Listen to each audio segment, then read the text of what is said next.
Clínica Sircovisión del Dr. Jerónimo Lajara patrocina este programa.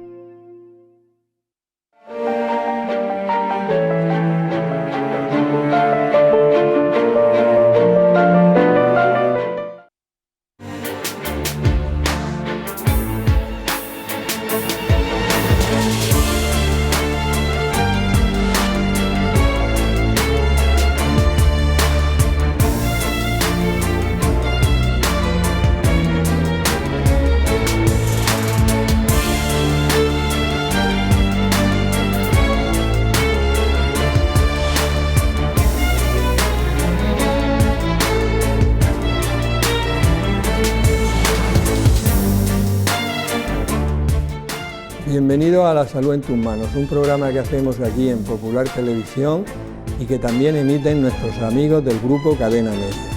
Hoy vamos a hablar de la salud mental perinatal, es decir, vamos a hablar de los trastornos mentales que suceden durante la gestación y hasta un año después del parto.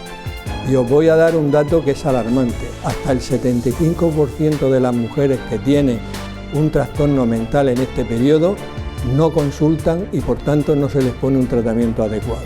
Para eso queremos hacer este programa, queremos hacer el programa para darle visibilidad a un problema que es bastante frecuente y sobre todo para que las mujeres que presenten algún tipo de trastorno pidan ayuda, pidan consulta y puedan ser atendidas. Para todo ello tenemos en el plató a los siguientes invitados. Noelia González. Noelia, tú eres, primero muchas gracias por venir. Aquí, por invitarme. Tú eres psicóloga y psicoterapeuta, especialista en psicología perinatal. Sí. Muy bien. Isabel Puig, gracias Isabel por venir. Tú eres ginecóloga en el Hospital Virgen de la Risaca y además eres la responsable de la consulta de pérdida gestacional. Juan Luis Delgado, ya conocido de la audiencia, muchas gracias Juan Luis. A ti. Tú eres jefe de sección de obstetricia y responsable de la unidad materno-fetal en la Risaca. Y Alfonso Gil, gracias Alfonso. Muchas gracias a ti. Tú tienes una doble especialidad porque tú eres ginecólogo, pero también eres psiquiatra y además ahora eres psiquiatra responsable del programa de salud mental perinatal del Hospital Virgen de la Risaca. Así es. Muy bien. Hemos sacado las cámaras a la calle para ver qué les gustaría saber a distintas personas sobre el tema que tratamos hoy. Doctor, ¿puedo experimentar cambios en mi salud mental durante el embarazo? ¿Qué síntomas tiene la depresión por parto? ¿Cómo puede afectar el embarazo a mi salud mental? ¿Cómo se puede prevenir la depresión postparto? Bueno, estas preguntas las vamos a ir respondiendo a lo largo del programa. Alfonso, cuéntanos, yo he dado un esbozo pequeño, ¿qué es la salud mental perinatal? Si hay unidades de salud mental perinatal, si las hay, qué personas las integran y cómo funcionan. Muy bien, pues la salud mental perinatal es la parte de la salud mental que atiende desde la concepción hasta el primer año de vida, como tú has mencionado en la introducción, y pone el foco en los factores protectores y en los factores también que pueden influir en el desarrollo de los trastornos mentales. Hay dispositivos específicos de salud mental perinatal, hay otros países como Australia, Francia, Inglaterra, donde tienen una trayectoria de muchos años en salud mental perinatal, donde hay unidades madre-bebé, que son dispositivos específicos de salud mental perinatal, donde se atienden las necesidades de las madres junto a los bebés para atender sus dificultades y están compuestas pues, por psicólogos, psiquiatras, trabajadores sociales, enfermeros de salud mental, enfermería también especialista en maternidad, en cuanto a temas de lactancia, etcétera. Aquí en España, por desgracia, no tenemos esa unidad de madre-bebé, pero sí que se van creando dispositivos más pequeños, pero que intentan pues bueno, seguir un poco las directrices del resto de países. O sea que digamos que estáis como iniciando lo que en otros países lo tienen en un más avanzado y se han ocupado de este tema antes que nosotros. Sí, bueno, pero como nosotros somos rápidos seguro que los terminamos pillando. Noelia, dinos cuáles son los principales trastornos de la salud mental que pueden afectar a las mujeres en ese periodo, durante el embarazo y hasta el primer año después del parto. Bueno, primero también mencionar que la preconcepción también es un tiempo de especial vulnerabilidad, sobre todo en aquellas parejas que pasan por una reproducción asistida, que cada vez son más las parejas que están pasando por este proceso y encontramos una gran afectación psicológica. En el embarazo, concretamente en las mujeres, porque la psicología perinatal, aunque no descarta que efectivamente al hombre también le pasa, el porcentaje de trastornos mentales, por así decirlo, ya patología, en el hombre es un poquito menor. Entonces, normalmente las personas que acuden a consultas son más las mujeres. Y sobre todo encontramos ansiedad, depresión, tanto en el embarazo como en el posparto. Yo creo que ahora está muy en auge, y lo hemos visto, ¿no?, en una de las preguntas, que la depresión posparto, ¿no?, la gente ya la conoce y la nombra. También hay otras patologías menos habituales como la psicosis puerperal, que también se dan en esta etapa porque es una etapa de especial vulnerabilidad psicológica. Bueno, pues iremos desarrollando todos esos temas a lo largo del programa. Isabel, ¿el embarazo en algunas mujeres la protege de la enfermedad mental o puede favorecer la enfermedad mental? Pues ojalá protegiera. En realidad el embarazo es un momento de vulnerabilidad porque aunque produce mucha ilusión en algunas parejas, también es un desafío a nivel vital. Se producen a veces cambios laborales, cambios en la pareja, en la familia, en la integración de un nuevo miembro y luego además algunas familias o algunas parejas o mujeres llegan al embarazo con una situación de enfermedad mental previa y a veces por miedo o desconocimiento suspenden la medicación. Entonces eso aumenta las posibilidades de que haya una recaída o un empeoramiento en ese momento. El momento en que llegamos las circunstancias en las que llegamos al embarazo son importantes, como bien decía Noelia, la preconcepción, si es un embarazo programado o no, si la embarazada tiene trabajo, no lo tiene, si ha tenido antecedentes de patología mental o no, todo eso influye y ojalá protegiera el embarazo, pero desgraciadamente no, es todo lo contrario, un desafío que nos va a poner un poco a prueba. O sea que realmente a lo mejor desde fuera todo se ve muy bonito, ¿no?, en el embarazo, pero luego la pareja a veces pues tiene pues eso, dificultades del trabajo, ansiedades, etcétera. Desde fuera, que ¿estás embarazada? Pues qué bien, qué alegría, qué tal, pero luego hay que vivirlo, ¿no? Claro, y entonces con ese entorno decir estoy mal es todavía más complicado. Claro, en un entorno, imagínate el primer bebé en una familia, el primer nieto de los abuelos, vamos, si se te ocurre decir que estás mala, la has liado, ¿no? O sea que eso también es una carga psicológica que puede afectar a la mujer, ¿no?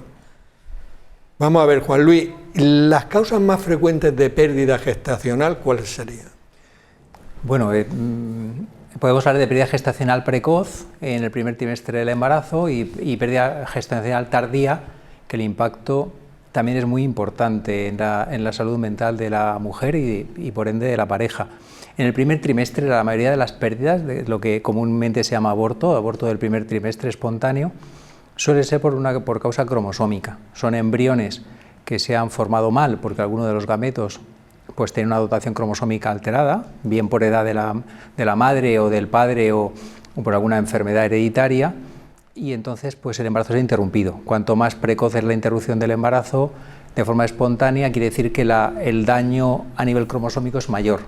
Y luego hay otras causas que no podemos obviarlas y que se estudian, como son las trombofilias, las enfermedades para la patología de la coagulación sanguínea, se pueden producir microtrombos en la futura placenta y hacer que el embarazo se pueda parar, y una causa que desconocíamos y que cada vez tiene más impacto es la patología inmunológica. Hay una especie, en algunos casos hay una especie de rechazo de la madre a nivel inmunológico a un embrión, a un feto, que al fin y al cabo es como un trasplante que se le hace a la madre, donde mitad de órgano trasplantado, en este caso el feto, es de procedencia materna, pero la otra mitad es de alguien hostil al organismo materno, como es la pareja, ¿no? Hostil de broma, ¿no?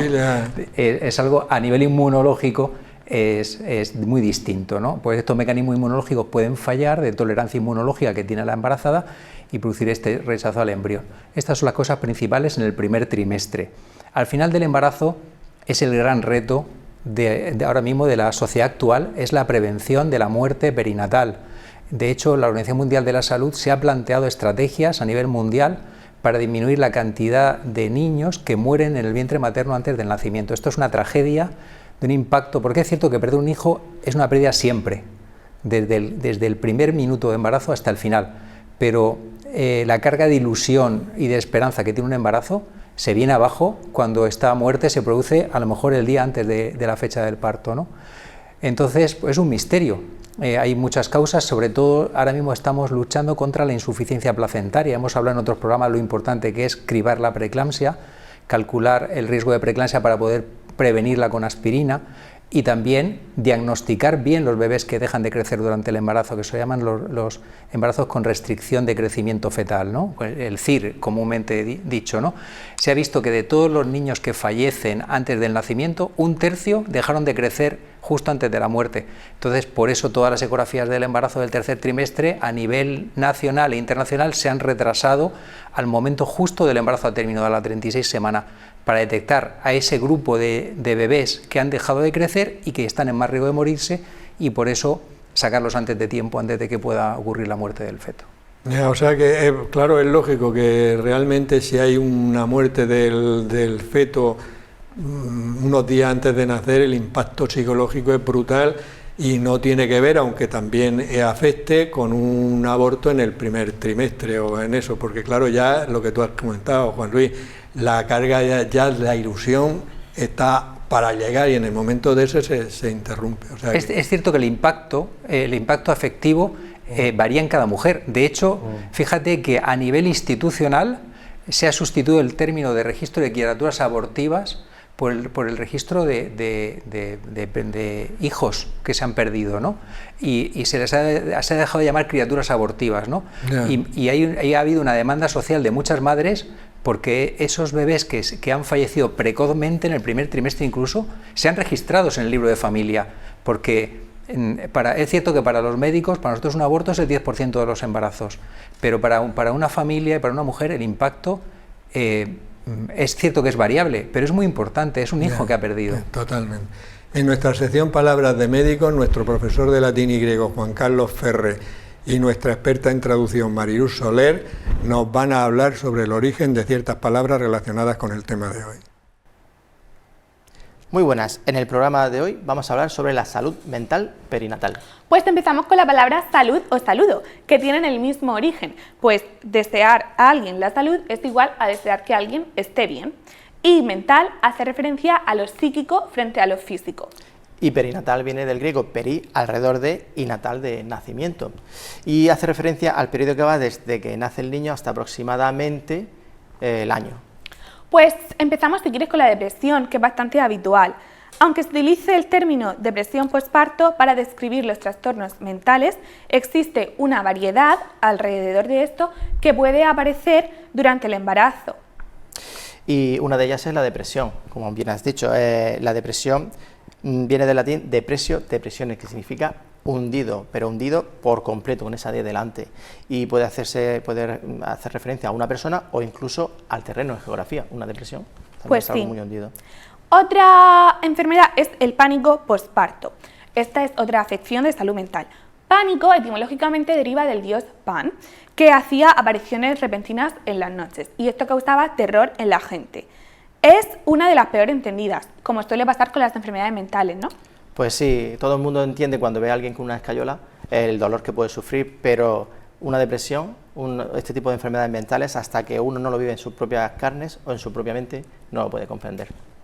Palabras de médico. Bueno, ya sabemos un poco más sobre el origen de estas palabras. Alfonso, dinos cuáles son los factores de riesgo para desarrollar una enfermedad mental durante el embarazo o en el posparto.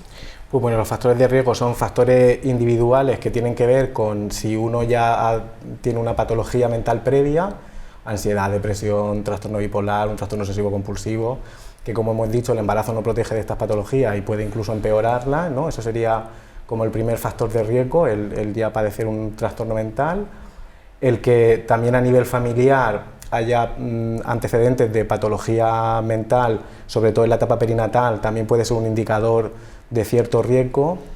Luego factores más bien psicológicos que tienen que ver con la mochila que cada mujer lleva, ¿no? Y de esto hablamos de eventos adversos en la infancia, pues si por ejemplo ha tenido una infancia difícil en una familia violenta o se ha perdido uno de los miembros de la familia o ha sufrido una agresión sexual, ¿no? Todos estos traumas van a impactar fuertemente en que se pueda producir un trastorno mental en el embarazo, porque durante el embarazo se reactivan todas estas memorias.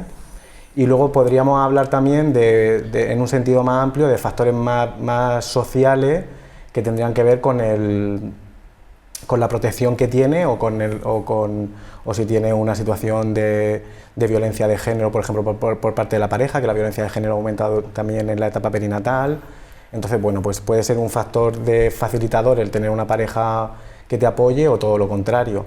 También el apoyo por parte de la familia, el apoyo por parte de la sociedad, del trabajo, ¿no? O sea que podemos ir desde lo más biológico a lo psicológico y a lo social, desde como en un Google Maps, ¿no? Buscando sí, desde el centro y luego ir ampliando el foco. Y, por ejemplo, en mujeres que tengan algún factor como una enfermedad mental previa o lo que tú has comentado de algún trauma infantil o socialmente otros problemas, eso en las consultas, digamos, rutinarias que hacen a la matrona, eso ¿está estipulado que se investigue para poder luego derivarlo a salud mental perinatal? Pues en el programa integral de atención a la mujer de la región de Murcia hay un epígrafe que habla del bienestar biopsicosocial de la mujer, y entonces ahí hay como una serie de preguntas donde se hace una valoración básica de cuáles son estos factores, ¿no? Pero por desgracia no siempre se hace o no siempre se tiene el tiempo en las consultas para hacerlo, pero pero que teóricamente sí está programado que se hiciera, ¿no? El screening de depresión y ansiedad no está programado, pero sí que está programado hacer una valoración psicosocial de cuál es la situación de la mujer. Vale, bueno, pues en eso hay posibilidades de mejora, ¿no? Sí, sí. Es que una cosa buena de los programas es que, como se ven porque hemos tratado temas, por ejemplo, donde por lo mejor Murcia es pionera en un determinado tema, y que aunque siempre se puede mejorar, pero estábamos a un nivel alto, pero por ejemplo, si en esto no estamos a un nivel tan alto, ahora veremos la relación con otras comunidades, entonces pues tenemos grandes posibilidades de mejora que hay que... Sí, perdona, Juan, en relación a esto que decía Alfonso, el primer programa integral de atención a la mujer de la región de Murcia, que el redactor del programa es el actual consejero de Sanidad, Juanjo Pedreño, hizo esta exploración transversal en todos los programas, o sea que no importa que sea el embarazo, en una consulta de anticoncepción o en cualquier otra consulta que tenga que ver con la salud de la mujer, estas preguntas lo que sacan a flote no solo es los trastornos psicológicos, sino también situaciones de violencia de género y de situaciones familiares complicadas. Esto sí es una innovación a nivel regional. Muy bien, bueno, pues hay que profundizar en todo eso. Y también los factores protectores, ¿no? Porque hay algunas veces que la mujer tiene vulnerabilidad a desarrollar alguna patología, pero tiene factores de protección suficientes que hace que no la desarrolle o a los cuales ¿Cuáles serían esos factores protectores? Pues, por ejemplo, tener una buena situación laboral, una buena situación de pareja, una buena relación con la familia de origen. Ya, sí, o sea, una red de apoyo. Estar bien, en una palabra. Noelia, ¿es cierto que durante el embarazo una mujer puede cambiar su percepción de sí misma? O sea, de que no se vea exactamente igual que se veía antes como persona.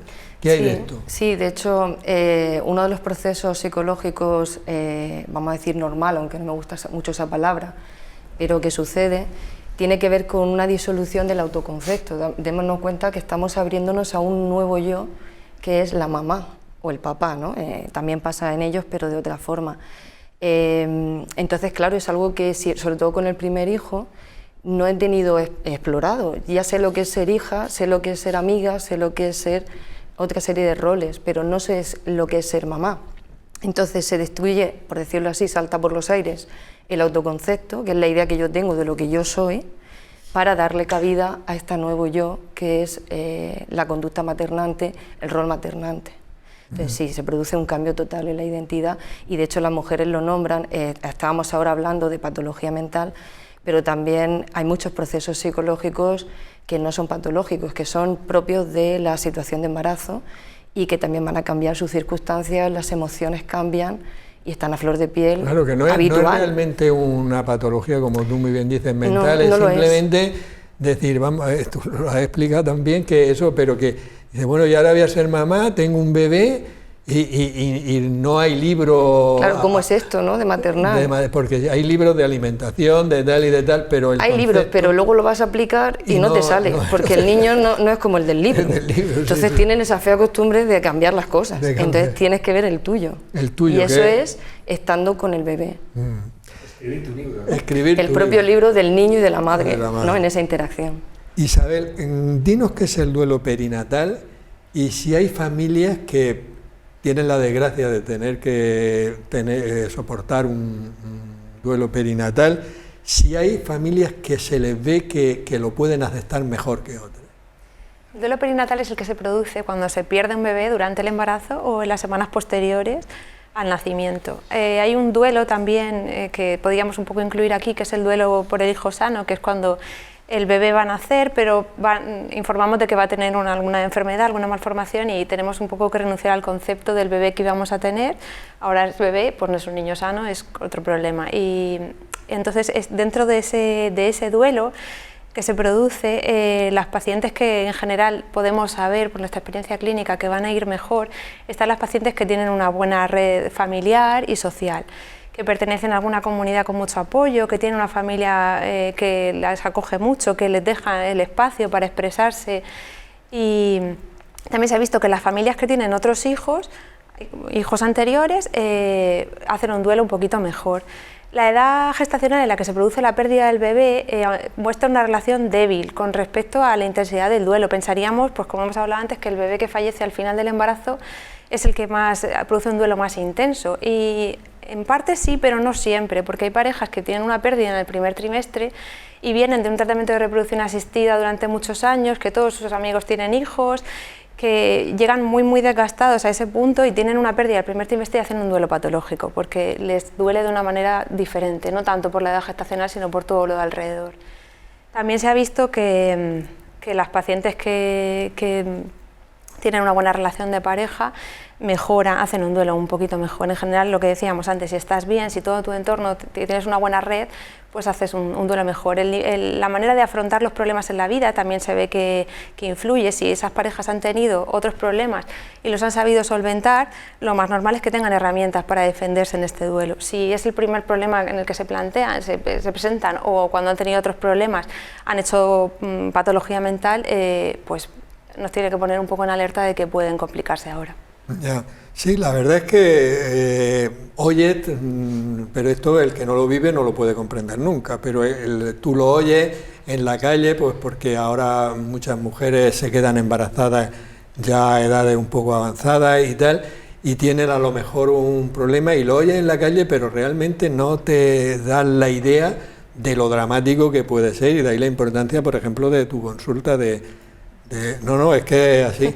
Juanli, y imaginemos que una mujer ha perdido un bebé, un feto, un recién nacido, y por ejemplo tú lo notas que la revisas en la ecografía y todo. ¿Cómo es la relación, cambia la relación entre el médico y la paciente en las mujeres que han sucedido esto? Vamos a ver, es que en el proceso de duelo hay unas fases, ¿no? Y hay unos mecanismos que son fisiológicos, ¿no? El primer mecanismo es el de negación de la pérdida del bebé, pero hay un segundo mecanismo, una segunda fase que es el de ira, ¿no? Rebelarte ante este acontecimiento. Y claro, ese momento de ira, el que tienes enfrente es el médico que te ha diagnosticado, que no es culpable de esa pérdida, ¿no? Pero esto lo sufrimos muchísimas veces, ¿no? Nosotros que somos portadores de muy buenas noticias, yo siempre digo que nuestra unidad es una unidad, parece sonrisas y lágrimas, ¿no? Porque traemos muchísima felicidad, pero también damos noticias de un impacto totalmente negativo, ¿no? Y entonces vivimos los dos extremos de la vida, ¿no? La vida y la muerte, ¿no? A la vez. Entonces, claro, en todo este proceso hay una adaptación, también depende cómo hemos comunicado la mala noticia, si hemos generado confianza en la pareja o no, porque a veces no sabemos comunicar una mala noticia a la pareja y la pareja tiene un mal recuerdo de ti y ha perdido la confianza en ti para siempre. Y esto nos pasa con toda la mejor intención. A veces hemos informado mal porque hemos sido amateur en este sentido, no estamos acostumbrados a dar malas noticias y la pareja no quiere volver a verte, ¿no? Otras veces tú le has aportado la mala noticia y luego te han buscado en el siguiente embarazo. Y porque recuerdan, dice, y a veces son cosas imperceptibles, ¿no? Cosas que tú no valoras, como recuerdo cuando me cogiste del brazo para hablar conmigo, ¿no? Y se quedaron solo el momento en que le acogiste del brazo, le hiciste un gesto de cariño, de cercanía, para dar una mala noticia, ¿no? Esto, Alfonso, que nos enseña muchísimo a nosotros, desde que lo tenemos en la unidad de medicina materno-fetal, trabajando codo con codo, pues nos ha enseñado a que incluso los propios gestos nuestros transmiten sentimientos e información a la pareja, ¿no? Entonces depende, es un mensaje de ida y de vuelta, cómo vaya, pues la relación con los pacientes cambiará o no a partir de entonces. Claro, lo que pasa es que realmente, tú lo has dicho muy bien, es que a veces no estamos preparados, no es que no estemos preparados, no sabemos hacer comunicarle, porque además cada pareja o cada mujer quiere que se lo digas de una manera adaptado a su psicología, y eso muchas veces pues no sabemos hacerlo, como tú has dicho muy bien, y a lo mejor el gesto ese, cogerle la mano tal cual, eso no se olvida. Todos hemos visto pacientes que te dicen, es que me hizo no sé qué, y tú dices, ni me acuerdo. Mira, hay una anécdota que le cuento a todas las pacientes siempre, y recuerdo un día que iba a hacer una biopsia corial a una paciente y le dije, siempre preguntas, ¿qué información te han dado? ¿Qué has recibido? Y me dice, a mí el doctor, dice, no me explicó nada, dice, solo me citó esto. Y entonces el doctor, le dije, ese doctor fui yo, estuve hablando con vosotros 1 hora, sentados en la mesa, os hice dibujos para explicaros todo el proceso que tenía el bebé, pero en el momento en que das una mala noticia, es como si cayera una bomba atómica en la pareja y se bloquean absolutamente. Entonces hay que contar también y ser comprensibles con los pacientes que una mala noticia implica un shock tan importante que no es que ya no te hagan caso, es que no pueden asumir más, y a veces hay que dejarlos dejarlos solos, que vivan el acontecimiento ellos, y luego en un segundo escalón volver a acceder de nuevo y recuperar la información y darla con más profundidad, porque intentamos ser a veces tan exhaustivos que al final lo que estamos es hundiéndolos cada vez más, ¿no? Entonces hay que respetar, y tú esto con los años vas descubriendo un poquito que cada pareja es distinta. Hablo de pareja, no solo de mujer, porque la vivencia es común de los dos. Sí, no, pero acaba de decir una cosa que yo creo que es muy importante, y es la experiencia, los años te hacen un poco más humano y un poco de las vivencias que has tenido anteriormente para saber cómo actuar en estos casos tan dramáticos. Alfonso, ¿cuál sería la complicación más grave en salud mental perinatal? Pues lo más grave sería el suicidio, ¿no? Hasta aún se sabe que en el primer año posparto el 20% de la mortalidad materna se debe a esta causa. Y es dramático porque además es prevenible, ¿no? O sea, si pudiéramos identificar aquellos casos que están en riesgo, pues podríamos detectarlo y prevenirlo. Eso por un lado, y luego por otro lado una complicación también muy grave y muy infrecuente es el infanticidio, que es que la mamá en un estado de psicosis, de enajenación mental, pues metida en el delirio, acabe al final asesinando a su bebé. O bien también que haga un suicidio ampliado, que ella tenga una visión del mundo tan pesimista, que sea tan horrible, que por proteger al bebé de ese mundo de sufrimiento, acabe primero con la vida del bebé y luego acabe con su vida, ¿no? Entonces yo creo que estas serían las 3 complicaciones más graves de la salud mental perinatal. Pero has dado un dato, por ejemplo, muy duro, y es que el 20% de la mortalidad en mujeres después de dar a luz... En el primer año, son muchísimas, o sea, es muchísimo, ¿no? Sí, hay otras causas como la infecciosa, la hemorrágica... Sí, pero ¿no? bueno, eso parece que uno, sin entenderlas, puede verlas, pero o sea, lo que está claro es que las consultas estas son vitales para evitar esta situación. Claro, ¿no? aparte el suicidio es un tema tabú, entonces en general no se habla de él, y en la maternidad menos todavía. Mira, nosotros llevamos hechos 170 programas más o menos, y yo he querido hablar varias veces del suicidio. Y he hablado con psiquiatras y me han dicho psiquiatras, no lo hagas. Es controvertido el tema no de lo hablar hagas, del porque suicidio. No lo hagas porque existe el efecto llamada, otros te dicen es un tema tabú que hay que tratarlo. Ahora, porque estamos hablando de esto, lo comento, pero de alguna manera, por consejo de algunos psiquiatras, no me he atrevido a hacerlo en el sentido de, claro, tampoco queremos hacer un efecto llamada, ¿no? Noelia, ¿qué es el baby blue? Baby blues es una tristeza como suave, por decirlo así, que pasa entre el 50 y el 80% de las mujeres. Es lo que decíamos, que no todo es patológico. Esto sería algo habitual del reajuste tanto físico como psicológico de esta etapa. Pero no suele ser incapacitante, o no lo es, porque si no ya estaríamos hablando de una patología diferente, que ya sería patológico, y además pasa sobre todo entre las 3 semanas, un mes, todo lo más, debe de haberse estabilizado todas esas sensaciones. Son cambios como irritabilidad, llanto incontrolable en algunas mujeres, un poco de apatía, o sea, no disfrutan con algunas de las cosas que antes disfrutaban, pero que eso ya digo que se regula sobre el mes más o menos, todo lo más. Del parto, al mes después del parto, sí. Eso, si no desaparece, ya tendríamos que buscar ayuda. Sí, de hecho, una de las cosas que yo quería añadir a toda esta conversación tan gratificante, ¿no?, que estamos teniendo, es que uno de los factores de protección para mí son que conozcan la sintomatología y sepan diferenciarla, qué es normal y qué no lo es, porque si no, como has dicho tú, el 75% no van a pedir ayuda. Y un factor de protección es pillarlo en el principio. No es lo mismo estar ya cronificado en una patología mental que estar en el inicio, un incipiente, que podemos poner mucho, tanto social como los diferentes profesionales de la salud, pero también las familias, amistades, que pueden acompañar a esa mujer para que no genere una patología. Yo creo que es muy importante saber cómo detectar, ¿no?, la sintomatología. Sí, porque yo cuando preparando un poco el programa vi esa cifra, digo, es que esto me parece alucinante, que 3/4 partes de las personas que tienen un problema ni consultan. Sí. O sea que es verdad que en los últimos años en nuestra región ha cambiado mucho, lo hablábamos antes en el Petit Comité, sobre todo yo he notado los 3-4 últimos, las mujeres ya llaman a consulta pidiendo una psicóloga o un psicólogo perinatal. Eso hasta ahora era casi imposible. Bueno, eso es muy importante. Yo he de decir que la idea de este programa fue un día que estaba en la Risaca con mi hija, que la veía en un embarazo normal, y vi un cartelito allí que ponía salud mental perinatal, que no tenía ni idea de lo que era, le eché una foto y hablé con Juan Luis y digo, oye, Juan Luis, esto daría para un programa. O sea, digo, daría para... No, sí.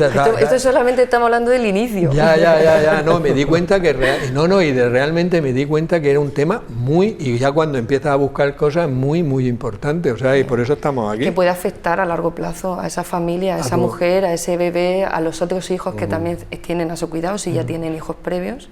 Entonces es un problema de salud. Un problema de salud. De salud pública. Isabel, ¿y cuál es el papel del padre en el duelo perinatal? Porque la madre, en fin, lo estamos hablando, ¿no? Pero ¿y el padre juega un papel muy importante? ¿Cómo le afecta a él? Pues la verdad que hay pocos estudios sobre los padres y hasta ahora lo que hay es que los padres se sienten como un mero acompañante de la paciente que ha perdido el bebé, y en realidad ellos, bueno, a veces incluso les asignamos labores, pues tienes que decirle a la gente de mi trabajo que he perdido al bebé, tienes que hacer las labores administrativas para la baja, tareas, y ellos de esa manera tienen como, les estamos transmitiendo que ellos no tienen un duelo, ellos tienen que cuidar a la madre que ha perdido a su bebé, y ellos también han perdido a su bebé. Entonces estamos un poco invalidando ese sentimiento y hace que ellos lo encapsulen, pues a mí me toca cuidar ahora. Y además se les añade a veces un poco el miedo de que pierden a su mujer, porque la ven que está mal, y a veces incluso la mamá pues expresa ideas de es que me quiero morir, es que me quiero ir con el bebé. Entonces ellos, doble miedo, he perdido a mi bebé y ahora pensaríamos, ¿por qué vas a perder a la mamá? Pues algo tan improbable como perder a un bebé al final del embarazo puede suceder, pues se generan esos miedos. Entonces si el duelo de la madre es tabú, el duelo del padre es, bueno, mucho más, entonces no tienen ese espacio. Es importante que se lo demos, que les reconozcamos si están haciendo esas labores que a veces tienen que hacerlas, de ir al centro de salud a cancelar una cita, pues que les reconozcamos que están haciendo un esfuerzo a pesar de su duelo para ayudar, y Y bueno, básicamente es darles esa posibilidad de expresar el duelo y también tener un poco en cuenta que a veces el duelo del varón no es igual que el de la mujer y respetarlo, que pueden ir a diferentes ritmos y uno no es que tenga un duelo, es que a ti te duele menos la pérdida que a mí, que eso genera a veces un poco tensiones en la pareja, que los duelos cada uno va a su ritmo y a veces van en paralelo y a veces no, y eso explicarlo para que las familias puedan continuar. Yo creo que el papel lo he dicho antes, pero es verdad, el papel de tu consulta, que no lo conocía yo, que es muy muy importante, porque esto que estás comentando es que lo piensas y es la vida misma. O sea, es que cada uno lleva su manera de tener el duelo y su manera de... Y entonces si creen que tienen que ir sincronizados y no van sincronizados, pues eso es una fuente más de problemas. Entonces cuando le explicas a la mujer y al hombre que las cosas son así y que no hay que estar siempre en la misma línea de paralela, pues el que lo entienda, pues ya, porque cuando entiendes las cosas te relajas. Sí. Si no las entiendes no te relajas, pero si las entiendes te puedes encontrar, bueno, pues sí, es que hay que dejar su espacio, bien sea a la mujer, bien sea al hombre, ¿no? Nos pasa muchas veces que el padre en las primeras visitas está callado al lado como un espectador, como un acompañante, como ellos dicen a veces que se sienten, y como vamos haciendo varias visitas, la última visita, cuando yo me despido de ellos, normalmente es el padre el que más se emociona, porque ya ha podido abrir ese espacio y siente que es ahí donde puede actuar y muchas veces ahí es cuando lloran, y no han llorado en todas las visitas anteriores, que es muy diferente el duelo en la madre y en el padre, pero existen los dos. Entonces hay factores de género también en el afrontamiento del duelo, porque los hombres vemos que somatizan más, porque como lo guardan, lo expresan a través de síntomas físicos. Y las mujeres, sin embargo, también por nuestra cultura y nuestro desarrollo, somos más dadas a hablar. De hecho, las consultas de psicología eminentemente están llenas de mujeres. Entonces, creo que nosotros tenemos más cultura de poder comunicarlo y eso nos ayuda a sacarlo y a elaborarlo en esa expresión. Sí, eso de que el hombre es muy fuerte y tal igual, cuando realmente lo que tiene que hacer es... Eso son ideas sociales, lo que decía Alfonso, hay una parte social del macrosistema en el que hemos nacido que condiciona el afrontamiento de estos procesos. Juan Luis, hemos comentado antes que un factor de riesgo, lógicamente, es tener una enfermedad mental previa. Y una de las cosas era dejarse la medicación, porque piensen que le puede afectar al feto, etcétera. ¿Podemos decir que los psicofármacos son seguros en el embarazo? La mayoría de ellos sí, en el embarazo y en la lactancia. La mayoría de ellos, y el peligro que corremos, primero es dejarlo de golpe, dejar los fármacos de golpe sin haber consultado previamente con un profesional. Esto está claro, que los médicos de familia, los psiquiatras están prescribiendo estos fármacos y están acostumbrados a modular la dosis y adaptarla a las circunstancias. Entonces, la mayoría de los ansiolíticos, antidepresivos, antipsicóticos que tomamos habitualmente en la salud mental habitual, se pueden tomar en el embarazo sin ningún riesgo para el bebé. Hay una idea, el tópico, que como estoy embarazada voy a bajar la dosis. Es una cosa absurda, porque realmente cualquier fármaco que hace un daño a un feto hace daño a mínima dosis y a máxima dosis. No, las malformaciones fetales no son dosis dependiente del tóxico que se tome, y la mayoría de los fármacos que se usan son fármacos que se han comprobado que son seguros al 100%. Lo otro importante, y lo hablaba con Alfonso también antes del programa, es que a la mujer hay que decirle que vaya preparando, sobre todo una mujer con una patología psiquiátrica previa, que se vaya preparando para después del parto, porque después del parto hay un desplome hormonal. En cuanto la placenta se desprende, la placenta produce muchísimas hormonas que mantienen el estado de ánimo materno, y cuando se desprende hay algo fisiológico, que es la depresión postparto, que es muy dependiente de todo esto y otras circunstancias que rodean. Pero a una mujer que tiene una patología previa psiquiátrica, lo mismo que con otras patologías médicas que hay en el embarazo. Hay que prepararse y hay que hablar previamente al parto con el psiquiatra, con el médico de familia, para que sepa qué medicación tiene que tomar a partir del parto, si tiene que subir dosis para prevenir las complicaciones que puedan venir luego. O sea, que estén seguras en este sentido. Yo creo que esto es muy importante, y que las personas que vean el programa, las mujeres que vean esto, que sepan que consulten, pero que no se dejen la medicación, porque pueden tener problemas más graves que el mantenimiento de la medicación. Alfonso, ¿es posible hacer un screening de las enfermedades mentales más prevalentes en el embarazo? Sí, y de hecho se hace. Hay alguna en Cataluña, en la atención durante el embarazo se pasan una escala en el primer, segundo, tercer trimestre. Hay unas preguntas básicas que son las preguntas de ULE, que es cómo te encuentras en el último mes, te has encontrado peor de ánimo, con menos energía, o la segunda pregunta sería, ¿has dejado de disfrutar de las pequeñas cosas del día a día? Y la tercera pregunta sería, ¿te preocupa esto? Entonces, con esas 3 preguntas tan sencillas, pues se pueden detectar las personas que están en mayor vulnerabilidad de tener una depresión o una ansiedad.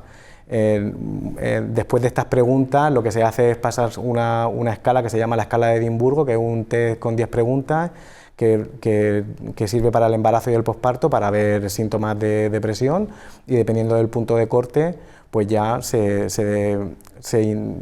insinúa si está deprimida, y entonces ya se puede derivar al recurso. Pero ese screening, esas preguntas, esos test, ¿quién lo hace habitualmente? Pues debería de tener formación la matrona para hacerlo, y si detecta que son positivos, derivar al médico de atención primaria. El médico de atención primaria hace una valoración inicial y de ahí ya pasar a una consulta más especializada. O sea que los test existen, pero digamos que se necesita implementarlos de manera a la población en general, sí. A la población en general de mujeres embarazadas, obviamente.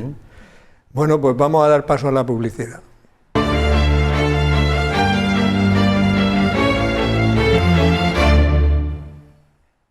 Noelia, cuéntanos qué es la depresión por parto, cuáles serían los síntomas más habituales y cómo lo diferenciamos del baby blue, es decir, de la tristeza nada más, no llega a depresión.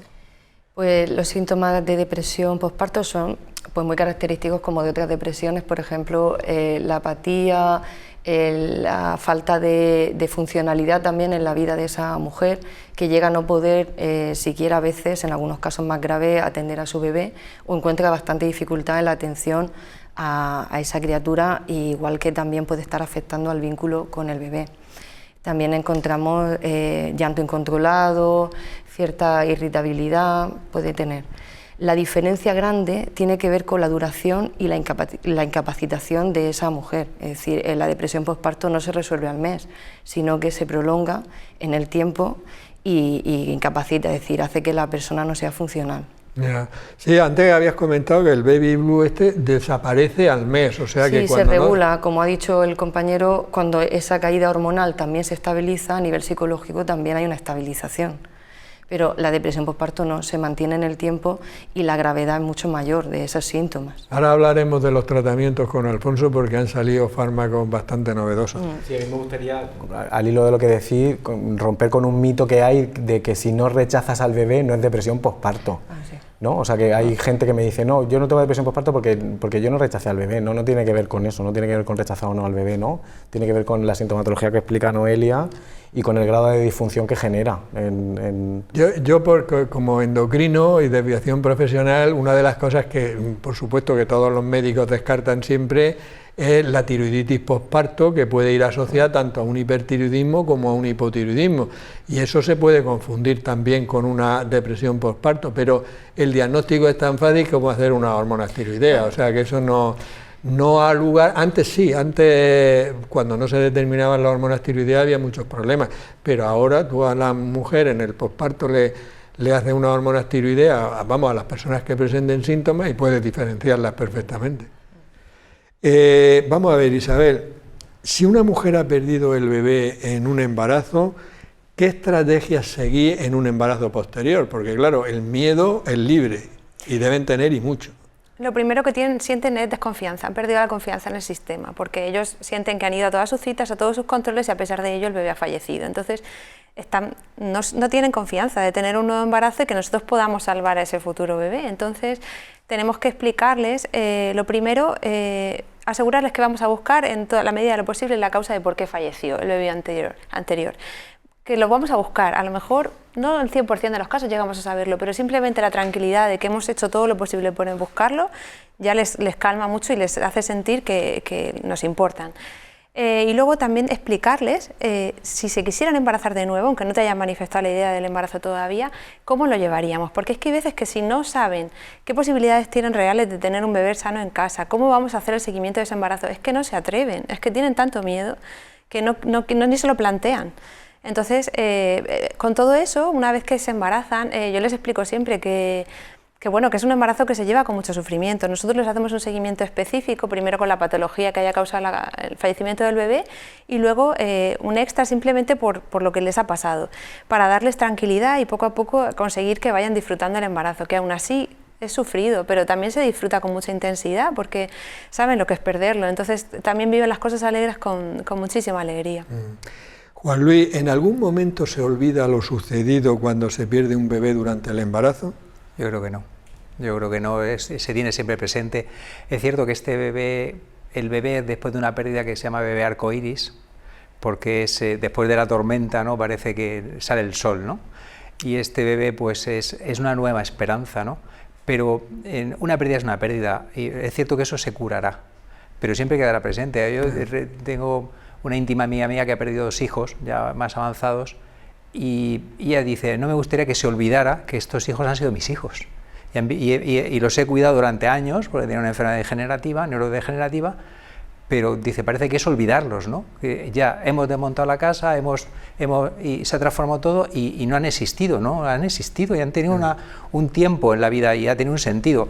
Ahora, hacerles ver a la pareja el sentido de la pérdida, de ese acontecimiento, eso es muy importante y que ellos puedan ver que esto ha sido una desgracia que ha pasado sin más y que han sido unos desgraciados. Sencillamente es muy difícil hacer ver el aspecto positivo de un acontecimiento de sufrimiento a una pareja. Lo hablábamos antes, una de las cosas que ganas con los años es la compasión. Poder compadecerte es padecer con el paciente, entender, ponerte en la piel del otro, ¿no? Esto es una cosa que yo veo que esto solo lo da los años de profesión. En la medicina, al principio somos muy académicos, que somos poco empáticos y luego al final vas entendiendo el sufrimiento y te vas metiendo en el pellejo de estas personas y al final este siguiente embarazo es como una aventura que vives juntos. Los acompañamos en todo este proceso.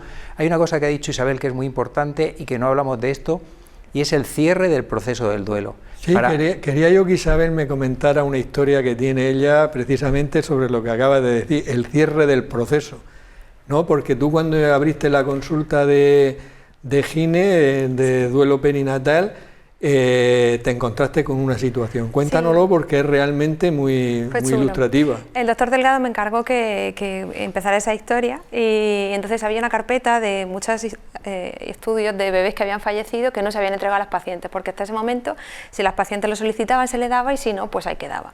Y muchas no se habían atrevido a pedirlo. Entonces de repente encontré esa carpeta y había pacientes que habían perdido a su bebé hacía 3 y 4 años.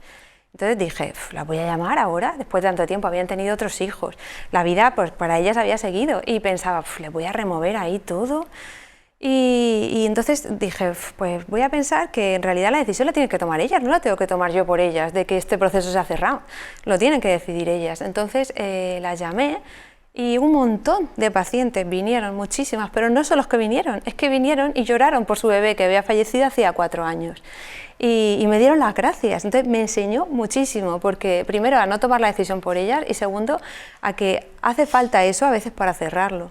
Y se fueron después tan contentas a su vida, pero después de haber llorado un rato por su bebé que falleció y haberle dedicado ese momento, me enseñó un montón, la verdad. No, sí. La experiencia, lo que decía Juan Luis, realmente, aunque tú eres muy jovencica, pero como te dedicas a un tema que es muy sensible, pues quizá te obligue a aprender muy rápidamente la empatía, ¿no? Nosotros, como nos dedicamos a otras cosas que no tenemos tanta, digamos, implicación emocional con los pacientes, pues necesitamos, como dice Juan Luis, a lo mejor años para hacernos más empáticos. Ella lo tiene que hacer al primer día, porque si no, desde luego... Hay una cosa muy importante sobre esto, y que en la salud mental perinatal hemos descubierto, y es el cuidado de los cuidadores. Porque el desgaste que sufrimos todos los días en la atención de estas pacientes, yo supongo que los psiquiatras y los psicólogos tendréis algo parecido, porque debéis ser un poquito Bob Esponja, ¿no? Absorber este sentimiento de sufrimiento de los pacientes. Entonces, cuando aportamos malas noticias, cuando recibimos la incomprensión de los pacientes, como decía Isabel, porque muchas veces ellos culpan a una mala asistencia de un evento adverso, ¿no? Entonces, esto producía un daño muy importante y en la Risaca hemos hecho como una experiencia piloto, que un poquito la dirige Alfonso Gil, y es un espacio de intimidad y de reflexión de todo el equipo. Cada 2 o 3 meses nos juntamos todos los obstetras con las enfermeras, las auxiliares, todo, nos encerramos un día y nos desahogamos. Contamos nuestra experiencia, cómo hemos vivido con un caso, con otro caso, y hay una curación de esto, porque ves que esto que estás viviendo tú con los pacientes, que el de al lado está pasando por lo mismo y nos ayudamos entre nosotros. Esto ha creado unos lazos en el equipo de trabajo, en la unidad de medicina fetal, impresionante, y esto ha venido precisamente de la atención de la salud mental perinatal, porque también esa salud mental nuestra está un poquito averiada después por el desgaste este que te comentaba, ¿no? Y esto es una cosa que a nivel de las instituciones sanitarias se tiene que cuidar a los compañeros, porque tú sabes que en la medicina a veces hay un desgaste muy importante. Sí, sí, claro que sí. En nuestra sección Me lo compro, me lo como, no me lo compro, no me lo como, nuestros nutricionistas de Plan Mediterráneo, Pedro Lillo e Irene García, nos vamos a ver qué alimentos han elegido hoy. Paté de atún. Me lo compro, me lo como, no me lo compro, no me lo como. He visto este producto en el supermercado y aunque en casa no solemos consumirlo, me ha llamado la atención. ¿Podría equipararse una lata de paté de atún a una lata de paté original?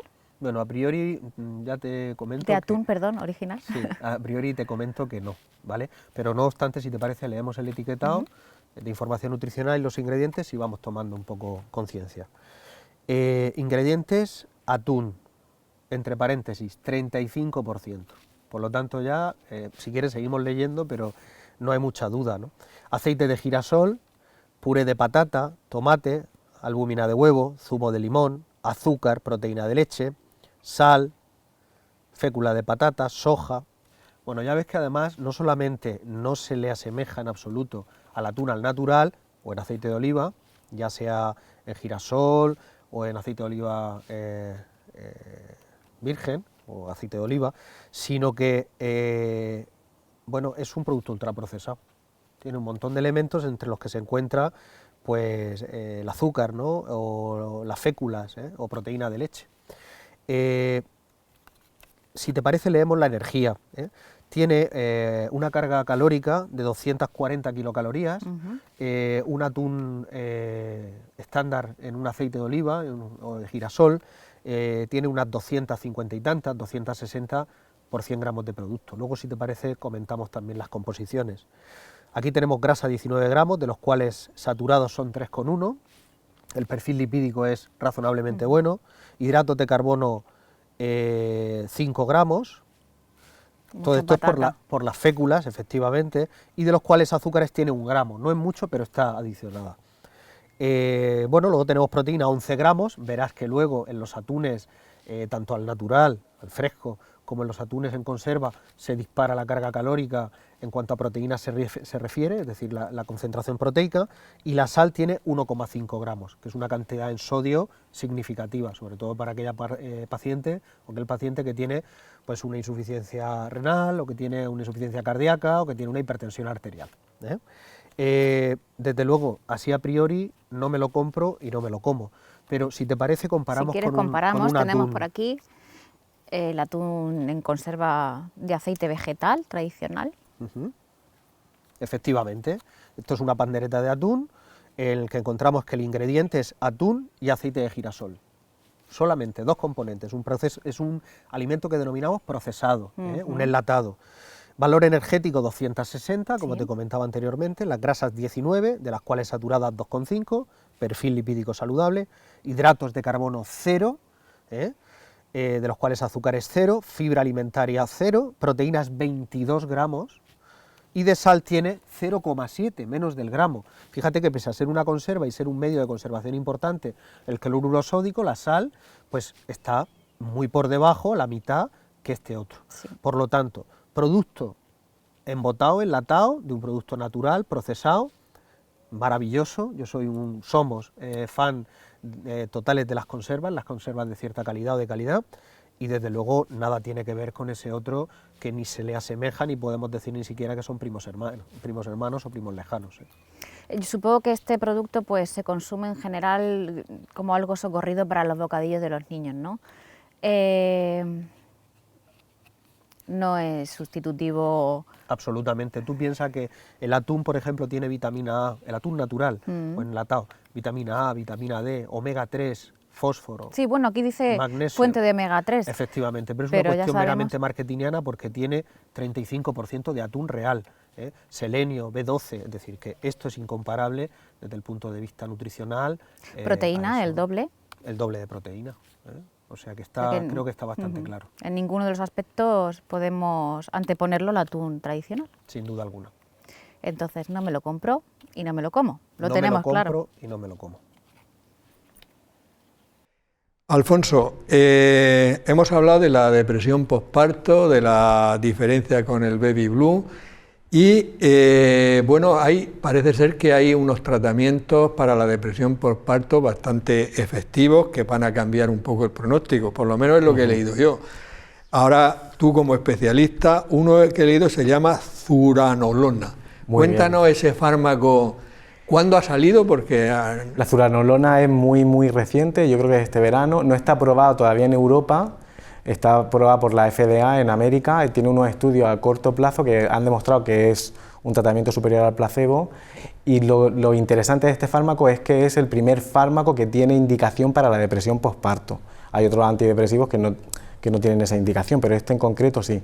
Es un derivado de la progesterona, por esto que hablábamos anteriormente, ¿no? Que parece que una de las hipótesis es que la deprivación de progesterona justo después del parto, esa fluctuación de las hormonas puede provocar síntomas de depresión y de ansiedad y entonces al ser un análogo de la progesterona lo que hace es emular el efecto de la progesterona o de la alloprenolona en el cerebro y entonces reduce los síntomas de depresión y de ansiedad. Es una buena noticia porque aumenta nuestro arsenal terapéutico, pero nunca hay que olvidar que en la atención a la depresión postparto pues hay que tener en cuenta no solamente los factores biológicos, sino también los factores psicológicos y sociales que hemos estado hablando antes. Pero bueno, todavía en Europa no está todavía aprobada. Ya lo digo para que no alguien vea el programa y... Y lo bueno es que salió antes un derivado también de la progesterona que se llama brexanolona, pero el inconveniente que tenía era que se administraba hospitalariamente de forma intravenosa y la zuranolona ya se administra de forma oral. Muy bien, entonces, bueno, pues esperamos que cuando lo eso y que es un avance importante para esto. Sí. Noelia, ¿es el duelo perinatal una enfermedad mental? No, no está considerada como una enfermedad mental porque no es un estado, es un proceso por el que pasan las personas que tienen una pérdida perinatal. Igual que cuando perdemos a otros familiares, estaba nombrando a hijos con más edad, por ejemplo, también hay un duelo que tiene unas fases que todos los seres humanos pasamos por ellas en la pérdida de un ser querido. Y ellas no son diferentes y ellos, sino que tienen como unas connotaciones un poquito diferentes. No es lo mismo perder a un bebé, como hablábamos al inicio de un embarazo, como al final del embarazo. Tiene unas consideraciones diferentes, aunque les duele. Lo ha dicho, creo que ha sido Isabel, que las familias que tienen una pérdida gestacional temprana viven lo que se llama el duelo negado. De hecho, socialmente es como si no fuera un duelo. Y ellos reivindican mucho que han tenido un bebé en el momento en el que han sabido que estaban esperándoles. Es verdad que ya los procesos psicológicos habituales de un embarazo se han empezado a poner en marcha.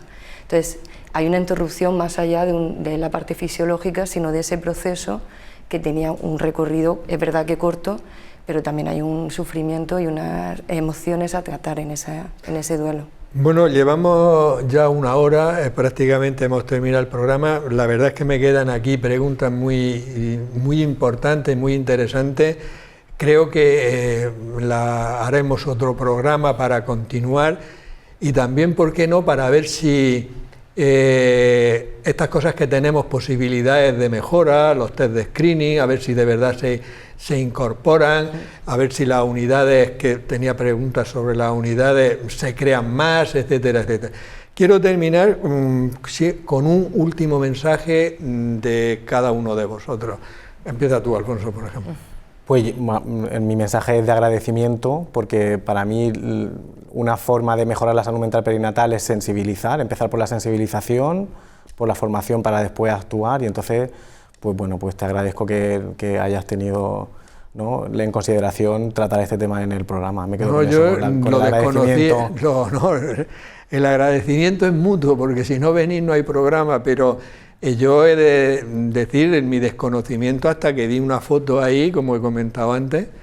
Noelia, tu mensaje. Yo recojo el testigo de Alfonso y le sumo que tomen de esta conversación sobre todo la prevención y promoción de la salud mental, que los psicólogos somos agentes de salud, no solo de patología, igual que ellos también, y se nos busca cuando ya hay una cronicidad, sobre todo de la patología. Entonces es muy importante la conciencia, no porque me vaya a pasar, sino porque podría pasar, y si sé lo que me está pasando puedo atenderlo.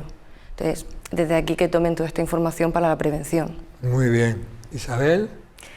Yo creo que lo que quiero transmitir es que a las pacientes que estén pasando por un duelo perinatal o que tengan algún familiar que lo esté pasando, que el duelo perinatal existe, que se valide, que demos ese espacio para que lo expresen, y que también tengan claro que el futuro es esperanzador, que después de una pérdida gestacional se puede vivir muchas experiencias bonitas en el embarazo y fuera de él, y que como médicos estamos con ellas. Juan Luis. Yo mandar un mensaje a las pacientes, a las parejas. Toda esta iniciativa de esta consulta de pérdida perinatal, de crear esta unidad de salud mental perinatal, viene porque hemos escuchado a las pacientes y han dicho cómo se sentían.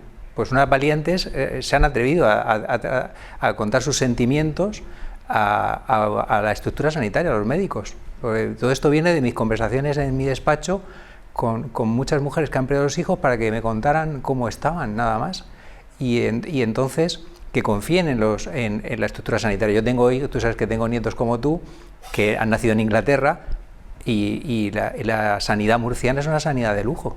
Es una estructura de control de embarazo fantástica, y a veces falta la intervención de los pacientes. Hoy día en la medicina actual es muy importante contar con los pacientes para ir mejorando la asistencia. Y las valientes que han hablado son las que han posibilitado que luego nosotros transmitamos esto a las direcciones de los hospitales y a la consejería y todo, y que hayan apostado por esto. Entonces, y hay un mundo por andar conjuntamente. Entonces, que confíen primero en nosotros, porque nosotros estamos para ayudar a la pareja y a este bebé que viene en marcha. Que la mayoría de las veces, cuando pasa un evento adverso, no hay un culpable, por desgracia. Hacemos investigación para prevenirlo, pero muchas veces no hay un culpable a quien señalar, y que en adelante estamos por mejorar todo, pero que un poquito que se quiten los tópicos y que hablen con nosotros, que nos digan sinceramente cómo se encuentran, y posibilitaremos ayuda para ellos. Muy bien, pues yo creo realmente de verdad que ha sido un programa muy ilustrativo, y además un programa que puede ayudar a muchas personas que tienen determinadas síntomas mentales, tanto en la gestación como hasta el primer año después del parto, incluso que tienen pérdida de un bebé, y realmente que sepan que hay profesionales que se dedican a esto. Pues yo creo que es de vital importancia, porque pienso que la inmensa mayoría de las personas no saben que existían estas unidades, y entonces a ver si para la temporada que viene, que hagamos otro programa, podemos dar la noticia de que hay más unidades. Por mi parte nada más, solo recordaros que en nuestro portal UCAN Salud podéis encontrar información sobre prevención de enfermedades y hábitos de vida saludables. Que seáis muy felices.